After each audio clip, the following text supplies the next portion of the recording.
Hello, friends. Today I have with me a special guest whom I'd like to introduce to you as part of this research methodology program that we are doing for Sahyadri Institute of Management Sciences. This is Mr. Kunal Sheth, who currently works as Director of Research at Bakiwala and Karani Securities India Private Limited. This is one of the oldest institutional broking firms in India. And he has, after an MBA, he's got 16 years of experience purely in the field of equity research. And he started his career as a research analyst with First Global Securities, worked in companies like Religare Capital Markets, Prabhudas Leeladhar, and over the 16 years, he has covered sectors like capital goods, infrastructure, consumer durables, power, and media. So he's a storehouse of a wealth of experience in how to apply knowledge that you have gained in the classroom on research methodology in the field of equity research. And I do hope that his journey, which he's going to share here today, is going to be very inspiring for each one of you. So Kunal, our students. Hi everybody, and thank you Anita for the kind introduction. And hi guys, everybody there, all the young students there. I will, thank you Anita for giving me this opportunity to share this on this platform for the young students. And I really think this interaction will be helpful for them. Perfect.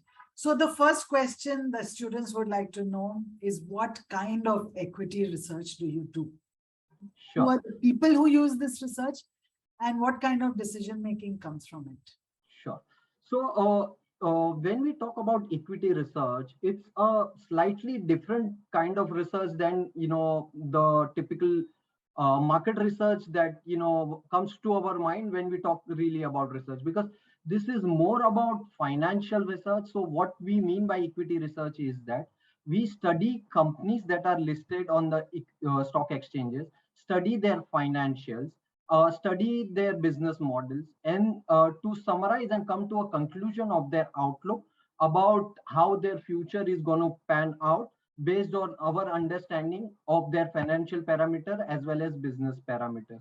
So it's basically a study of mixing of knowledge of finance to begin with, but later on it evolves into more of a business understanding. But you need to get your basics of the finance right. Further, it is classified into various sectors. So every analyst or every interaction will be, everybody will have a sector specialist. So you need to dive deep into the sectors to understand them deeply. And then, you need to choose a sector where you have deep understanding and then build your expertise in those sectors. Okay. So, that's to begin with. But like I said, you will start your career as a financial analyst on a very junior as a beginner. So your basic work will be data crunching. You will be crunching a lot of data in the first 5 years of your career. And you will be assisting a guy who is already a veteran in this, who has already done a lot of work in each of the sectors, that you might be assisting him in. And working with him, you will help yourself in terms of understanding how to make sense of the data. Because see, putting data in an Excel is one job that anybody can do. How can you add value by getting into this field is that making sense of that data. So that's how these things work. Okay. So you're saying that it's important to have a deep dive in one or two or a few sectors, because when you only get to do a lot of research in the same sector, then the insights that come from your research are far more valuable and far more relevant. And I can see you've got sectors like capital goods, infrastructure, consumer durables, power, media, and that's quite a wide range of expertise that you seem to have already developed. Right. So who are the people who use your research, and what kind of decisions do they make when they look at the research that you do? So see, there are 5 types of investors in the market, and each of them have different uses for the kind of research we do. Uh, and before we get into this, just one point that I wanted to make, that students should know about equity research is that it is among the very few fields where you actually get to meet companies, uh, the senior management of the companies, get to talk to them and actually understand their business model firsthand. You get to see their factories. They will actually take you to visit their factories, make you meet the senior management, the middle management, explain the whole business to you, and you get an opportunity to in fact question the senior management about their strategies. I mean, very few fields in anywhere, in fact, forget finance, anywhere you get this opportunity to meet the guys who have built their businesses firsthand and actually understand from them their journey and how they have built their businesses. So it's an absolutely exciting part of the profile that I love, to meet the kind of people who have made it big for themselves and to learn from them. Wow. So now coming to the guys who use research, so there are 3 4 type of investors. First one are the small investors like you and me who put our money directly in markets. They would want someone to advise them, right? So those are one kinds of investor who can use our advice. The second ones are the guys who have money, but they are not institutions. Someone like a Rakesh Junjunwala, who is recently in news, right?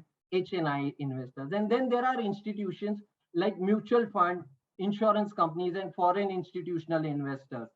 They are professional investors who collect money from people, pool them in, and invest on their behalf. So they are the custodians of their money, and they are professional investors. And therefore, and because they manage large sum of money, and because they manage public money, they prefer to have professional advice. And that is where guys like us come in, where we can give them professional advice based on years of experience and expertise that we have developed over the years. Okay. So tell me a little bit more about, they have all these are your stakeholders. Right. They're all various stakeholders and the manufacturers, the investors, big investors, small investors, people who are investing on behalf of others, some mutual fund investors, institutional, all kinds. Now, what do they expect from equity research from you? And what is it that you can fulfill and what are the expectations that you can't fulfill? I think the first and the foremost expectation that any investor who uses any kind of research will be that they expect a true and fair view, right? It has to be non-biased, and that goes across research, not only equity research, any research, because the very reason why they hire anybody or try to use a professional for a research is that because they first want a true and fair view and a non-biased view based on the years of experience that anybody has. So I think that's the foremost expectation, and that's something that any research guy needs to follow to the T, that it has to be true and fair, of best understanding that you have gathered in terms of putting aside your biases. Other Apart from that, I think another most important part is identifying the trends early, right? When you're doing research and you come across piles and piles of data, right? And what differentiates you from a guy who is not doing research or any layman is that ability to make sense of that pile of data and identifying any trend coming out of it. So I think one of the foremost expectations that anybody can have from a research guy is to identify any trends that are coming early so that it can aid in his decision making to his advantage.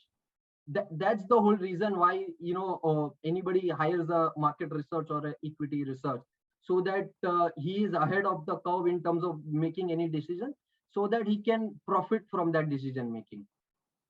And last is that presentability and communication. And I think this is the most underrated part of any research. any research guy feels that my job is more data crunching, and once I've crunched the data and reached a conclusion, uh, I'm done with my work. But I think what needs to be done, as I said, it's the most underrated part, is communicating it well. Because if you have, analyze something, and if you're not putting it across in the right spirit or manner, and it does not reach the right conclusion, then it's useless in terms of whatever time we have invested in that. And so I think presenting in the right context and manner is equally important. And I think that is also the most important expectation that anybody can have from any research guy. Wow. So it's not just doing the research as per fair and true representation of reality and the methodology and everything else that goes into it, but also the act of presenting your research. You don't want your report to be so dull and boring that it just sits on the shelf and gathers dust. You want some glamour around it. You want some wow factor around it.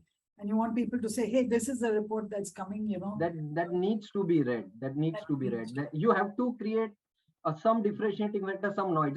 And this is one experience that when we even I was in my MBA, and this is the I have come across many young guys who think that I am a finance guy, I am a research guy, and my job is to crunch data or just be on the desk. And basically marketing is something that is not is sometimes considered not so good or a taboo for a lot of finance guys.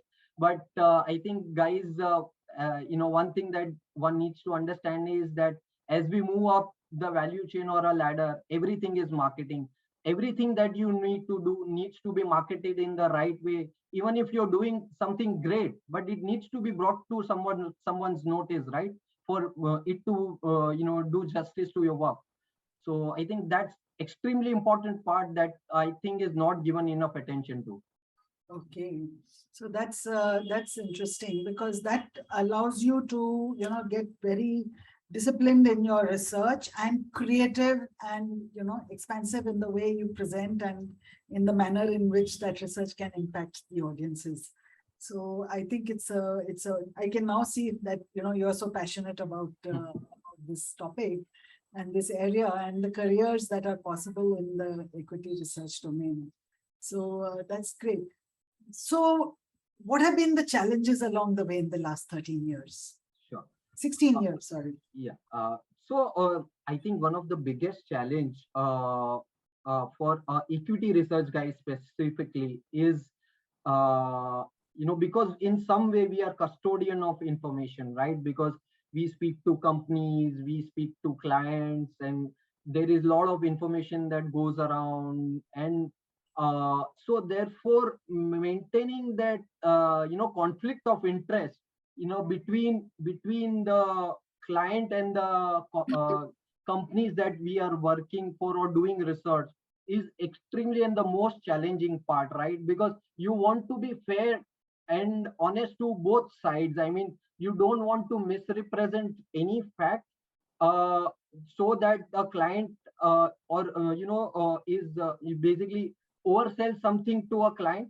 Neither you have to do injustice to a company who is doing a good work by underplaying them. So being custodian of information, the most challenging part is to bring balance to both the parties.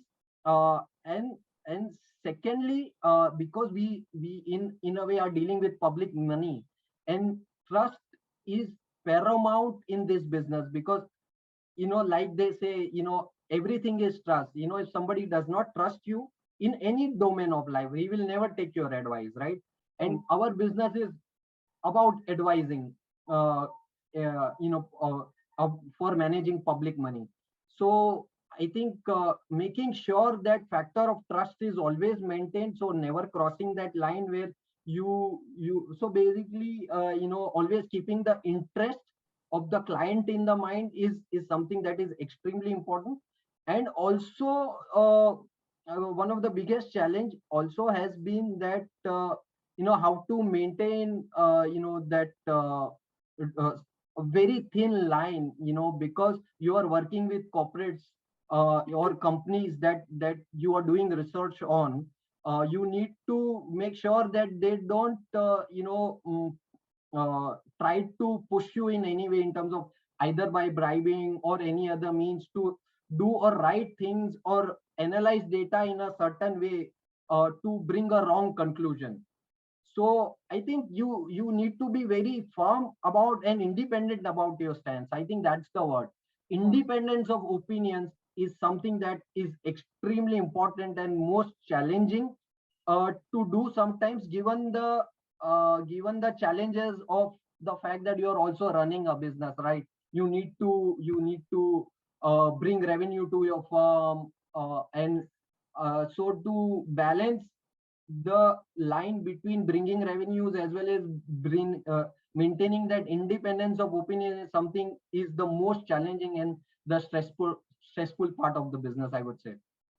So you actually really preempted my next question, which was on the ethical questions that come up, right from, the potential to be bribed into delivering a certain results or to present a data in a certain way from either party, either the investor or the, or the company which you're researching or the sector that you're researching.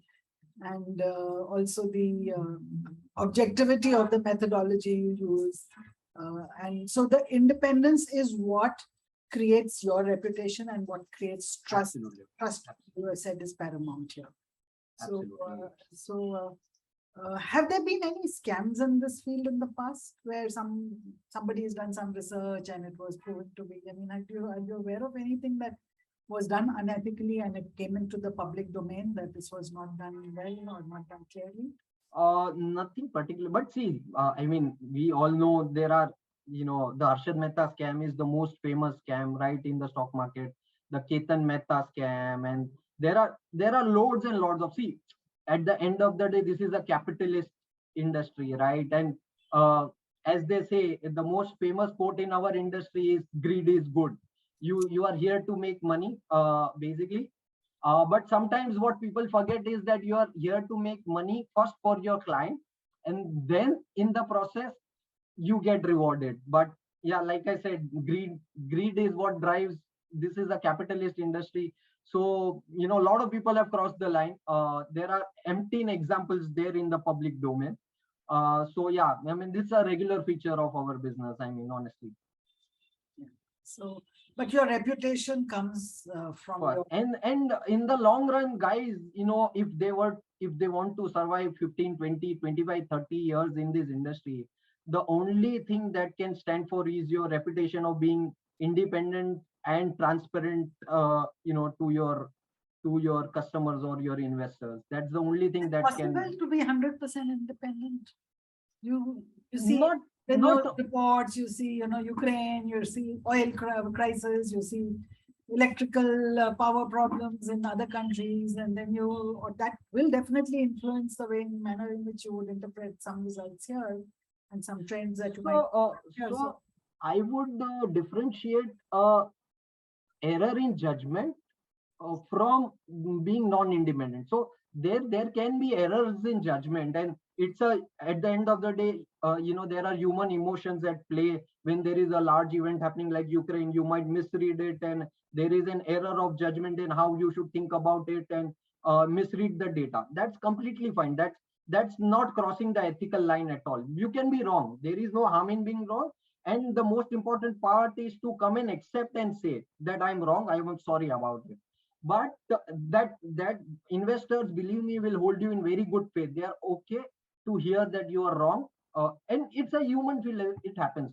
But it's completely different from being non-independent. Non-independent is taking and view of any situation with the wrong intention in mind, with a preemptive end goal.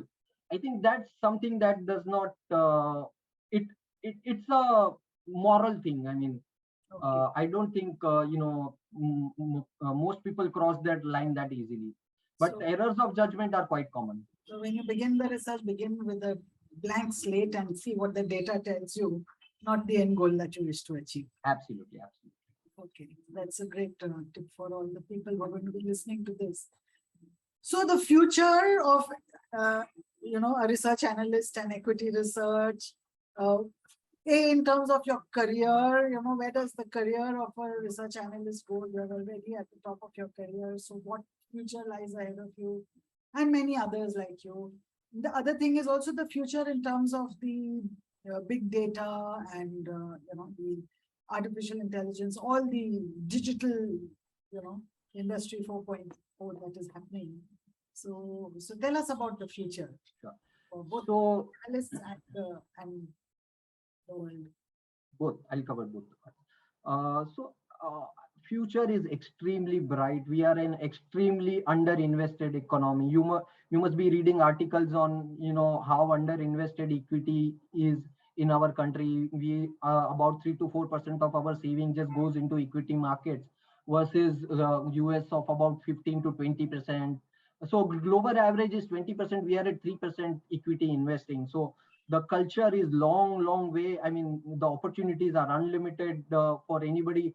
Forget equity research, anything related to the equity markets. There is a huge opportunity that's coming our way in the next decade. I can assure you that.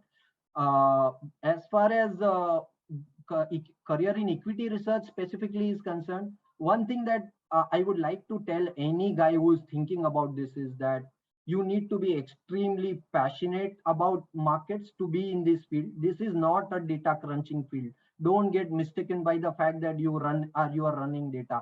Running data is only a very small part of what you do as you grow in this business or career.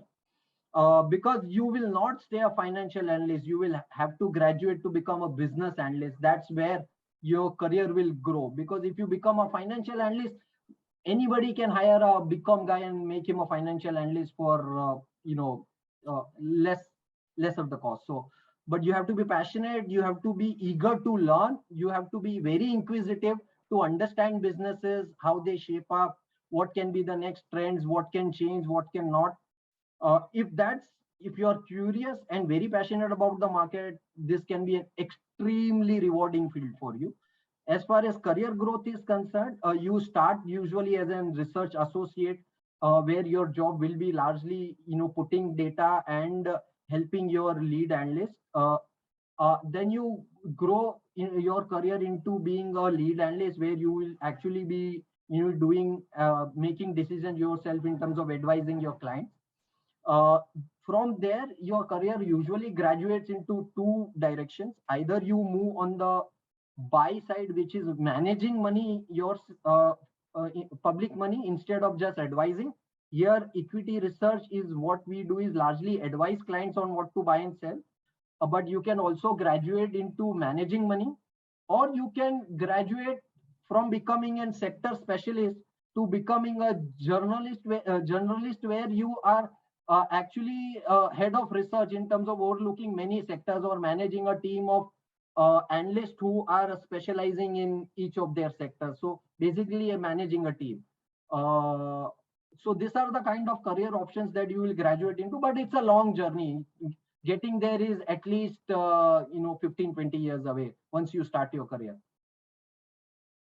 And what about the digital future? Yeah, so as far as digital and big data is concerned, the good part is that does not impact this career very much, for a simple reason that the big data can help you analyze stuff, but it cannot bring in the judgment part, which comes with experience. I mean, what value you bring to the table once you have looked at a specific sector or a company for a while, and you can anticipate well in advance what will be the next trend or how will this sector or a company move, which no computer or data analysis can bring. They can only bring data crunching, what can be the future in terms of how the data will look going ahead, but how to react to that data is something only you can bring to the table. So I don't think there is any risk on that part. It's been amazing discussing these things with you because, typically research methodology is a subject that is just taught and it's kept there, it's parked in the corner. And there's so much at the time of campus placement and finding careers, so much peer pressure to go for the glam jobs, I know. I've been through all of that. Yeah. and then you forget the things that you're more passionate about. So I would definitely, one major value that you have just added is to display your passion for research, and to display, the excitement and the joy with which you do your work. Tell me one thing. You continuing to work from home, or you work long hours? What is day-to-day life? I mean, is it a good work-life balance? Or like most investment bankers, you sleep in the office and can No, so actually, the work hours are long. Depends actually. Typically the work hours are anywhere between 10 to 12 hours bare minimum, and then sometimes it can go up to 14 hours uh, a day. And right now we are working hybrid. So the good part is that as far as research is concerned, you are not constrained from where you work. You can work from anywhere, because it's more of a analyzing, thinking, meeting job, right?